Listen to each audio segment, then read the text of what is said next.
Hello friends, welcome to இது உங்கள் சமையல். இன்னைக்கு சூப்பரான நம்ம சின்ன குழந்தைங்க எல்லாம் சாப்பிட்ருப்போம் இல்லையா, பால் ஐஸ். அது எப்படி வீட்டில் இருக்கிற பொருட்களை வச்சு எப்படி செய்யலாம்னு சொல்லிட்டு வாங்க பார்க்கலாம். ஒரு பாத்திரத்தில் ஒரு 1/2 லிட்டர் பாலை எடுத்தாச்சுங்க. பால் பார்த்தீங்கன்னா ஃபேட் கண்டென்ட் கொஞ்சம் ஜாஸ்தியாக இருக்கணும். அப்படி இருந்துச்சுன்னு வச்சுக்கோங்களேன், ஐஸ்கிரீம் நல்லா க்ரீமியாக சூப்பராக வரும். இப்போது மீடியம் ஃப்ளேமில் போட்டாச்சு. இது பொங்கின உடனே ஆஃப் பண்ணிடக்கூடாது. இந்த மாதிரி உங்களுக்கு கேப் இருக்கும். நீங்கள் கேப் இருக்குது பாருங்கள், இந்த மாதிரி உங்களுக்கு கேப் இருக்கணும். அதாவது பெரிய பாத்திரத்தில் ஊற்றிக்கோங்க. அப்படி ஊற்றினா தான் உங்களுக்கு பொங்கி வராமல் இதுக்குள்ளேயே கொதிச்சுட்டு இருக்கும். நம்ம 1/2 லிட்டர் பால் கொஞ்சம் ஒரு 250 இல்லை 300 வற்றணும். அது பாதியாக அப்படியே வற்றணும். இப்போ பார்த்தீங்கன்னா பால் நல்லா பொங்கி வருது. நல்லா லோ ஃப்ளேமில் வச்சுட்டு ஒரு 2 டைம் இந்த மாதிரி மிக்ஸ் பண்ணி விடுங்க. அப்புறம் கொதிக்க ஆரம்பிச்சிடும். கொதிக்க ஆரம்பிக்கவும் நம்ம அப்படியே விட்டுறலாம். அது வாட்டு கொதிச்சுட்ருக்குங்க.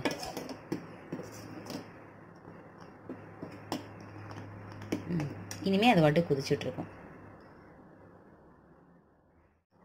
பால் நல்லா கொதிச்சுட்டு இருக்கட்டும். அதுக்குள்ளே இதில் ஆட் பண்ணுறதுக்கு நம்ம ரெடி பண்ணிடலாம் மிக்ஸம். இப்போ பார்த்தீங்கன்னா இதில் 2 டேபிள் ஸ்பூன் பால் பவுடர் எடுத்துருக்கிறேன்.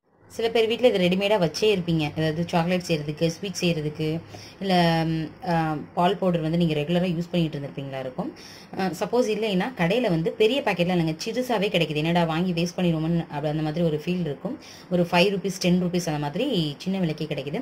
அதில் ஒரு 2 டேபிள் ஸ்பூன் எடுத்தாச்சு. இதில் இன்னும் 1 டேபிள் ஸ்பூன் மட்டும் கார்ன்ஃப்ளவர் சேர்த்துக்கலாம். சோள மாவு. ஸோ ஆக மொத்தம் இதில் 2 டேபிள் ஸ்பூன் பால் பவுடரும் 1 டேபிள் ஸ்பூன் சோள மாவும் எடுத்தாச்சு. எடுத்துட்டு தண்ணி ஊற்றி நல்லா நல்லா நைஸாக மிக்ஸ் பண்ணிடுங்க. அந்த பபுள்லாம் இருக்கக்கூடாது, கெட்டியாக இருக்கும் இல்லையா, அந்த மாதிரி உழுகக்கூடாது. நல்லா பேஸ்ட்டாக இதை நல்லா மிக்ஸ் பண்ணிட்டு காமிக்கிறேன்.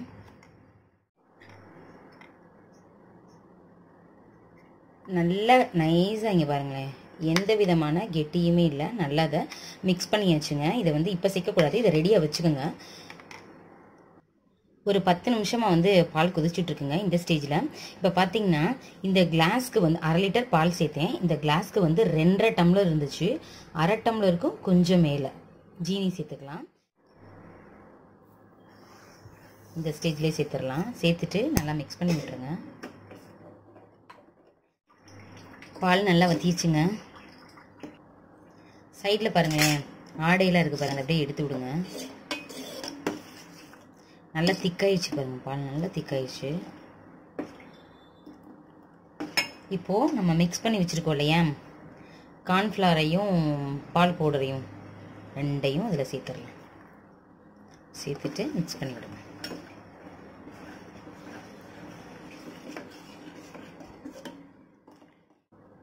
கார்ன்ஃப்ளவர்லாம் சேர்த்ததுக்கப்புறம் இன்னும் ஒரு 10 மினிட்ஸுக்கு இது நல்லா கொதிச்சுட்டு இருக்கட்டும். நல்லா லோ ஃப்ளேமில் வச்சாச்சு. ஸோ 10 மினிட்ஸ் கழிச்சு காமிக்கிறேன். பாருங்களேன், நல்லா ஆடை ஃபார்ம் ஆகி திக்காகிடுச்சு பாருங்கள். பாயாசம் இருக்கு இல்லையா, ஒரு திக்னஸ் இருக்குள்ள பாயாசத்துக்கு, அந்த மாதிரி ஆயிடுச்சு. இந்த ஸ்டேஜில் ஆஃப் பண்ணிடலாங்க.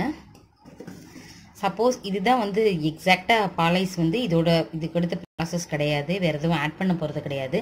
சப்போஸ் உங்களுக்கு வெண்ணிலா எசன்ஸோட ஃப்ளேவர் பிடிக்கும் அப்படின்னா நீங்கள் அதை மட்டும் ஒரு 1/2 டீஸ்பூன் சேர்த்துக்கோங்க. நான் இன்றைக்கி எதுவுமே சேர்க்காம அந்த காலத்தில் நம்ம சாப்பிட்ட மாதிரி அதே டேஸ்ட் எனக்கு வேணும் அப்படிங்கிறதுனால நான் இதில் எசன்ஸ் எதுவுமே சேர்க்கலை. இப்போ இதை ஆஃப் பண்ணிடுறேன். கொஞ்சம் ஆறட்டும். ஆறுனதுக்கப்புறம் நம்ம டம்ளரில் ட்ரான்ஸ்ஃபர் பண்ணிடலாம். இப்போ கொதிப்பு எல்லாமே அடங்கிடுச்சு. ஆனால் இன்னும் சூடாக தாங்க இருக்குது. நம்ம ஆறுனதுக்கப்புறம் தான் ஃப்ரிட்ஜில் வைக்க போகிறோம். நம்ம டம்ளரில் மட்டும் ட்ரான்ஸ்ஃபர் பண்ணிடலாம். நல்லா எல்லா சைடும் இருக்கிற ஆடை எல்லாத்தையும் இப்படி எடுத்து விட்டு மிக்ஸ் பண்ணிடுங்க. பார்க்கவே ரொம்ப நல்லா இருக்குது. டேஸ்ட்டும் சூப்பராக இருக்குங்க.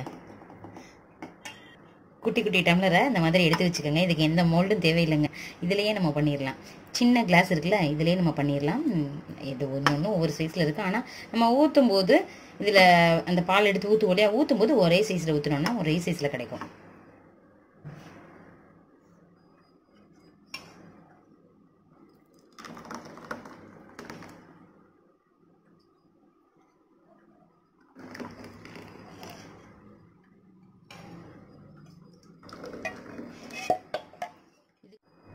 டம்ளர்ல எல்லாம் ஊற்றியாச்சு. இன்னும் சூடாக தான் இருக்குது. நல்லா ஆறட்டும். ஆறுனதுக்கப்புறம் இதை கவர் பண்ணிவிட்டு நம்ம அந்த ஐஸ் குச்சி இருக்கு இல்லையா, அதை இதில் அப்படியே ஃபிக்ஸ் பண்ணிவிட்டு நம்ம ஃப்ரீசரில் வச்சிட்டோம்னா ரெடி ஆயிரும். ஸோ இது ஆறுனதுக்கப்புறம் உங்கள்கிட்ட காமிக்கிறேன். இப்படி டம்ளரில் வந்து என்ன பண்ணிட்டேன், மேலே இப்படி கவர் பண்ணி சுற்றி இப்படி ரப்பர் பேண்ட் போட்டுட்டிங்கன்னா நல்லா நின்றோம். இந்த ஐஸ் குச்சி வந்து அங்கிட்டும் இங்கிட்டும் ஆடாது இல்லையா, அதுக்காக தான். ஆனால் பார்த்தீங்கன்னா சும்மாவே வச்சேன் ஒரு இதில், அதுவே நல்லா நின்றுச்சு. ஸோ அந்தளவுக்கு நம்மளுக்கு நல்லா திக்காக இருக்குது. இன்னொன்று உங்களுக்கு வச்சு காமிக்கிறேன் பாருங்களேன். சும்மா அதில் இப்படி வச்சா போதும். ஸோ ஃப்ரீசரில் வச்சா நல்லா ஃப்ரீஸ் ஆயிருங்க. இதுலேயும் அதே மாதிரி நடுவில் ஹோல் போட்டு அதை வச்சு காமிக்கிறேன். கவர் பண்ணி நடுவில் ஹோல் போட்டு இந்த மாதிரி வச்சாச்சு. இப்போ ஃப்ரீசரில் வச்சுட்டு எடுத்துட்டு உங்கள்கிட்ட காமிக்கிறேன் எந்த அளவுக்கு இது வந்திருக்கு அப்படின்னு சொல்லிட்டு பார்க்கலாம். 12 ஹவர்ஸ் தான் ஃப்ரீசர்லேயே வச்சாச்சுங்க. 12 ஹவர்ஸ் ஆயிடுச்சு. இப்போ நம்ம பார்க்கலாம் இது எப்படி இருக்குன்னு சொல்லிட்டு. இதை வந்து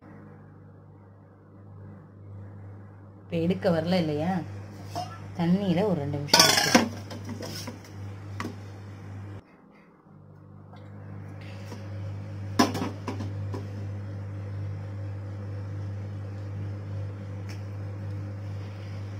பாருங்க. சூப்பரான பால் ஐஸ் நம்ம சின்ன பிள்ளையில சாப்பிட்டா அதே சுவை அதே மனத்தோட ரெடி ஆயிடுச்சுங்க.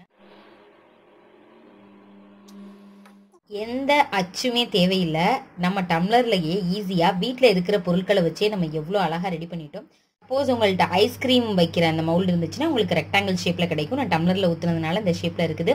இருந்தாலும் குல்ஃபி ஷேப்ல நல்லா இருக்கு. ஆனா பால் ஐஸ் செம்ம டேஸ்டா இருக்குங்க. மிஸ் பண்ணிடாதீங்க. நீங்களும் சாப்பிடுங்க, உங்க குழந்தைங்களுக்கும் செஞ்சு கொடுங்க.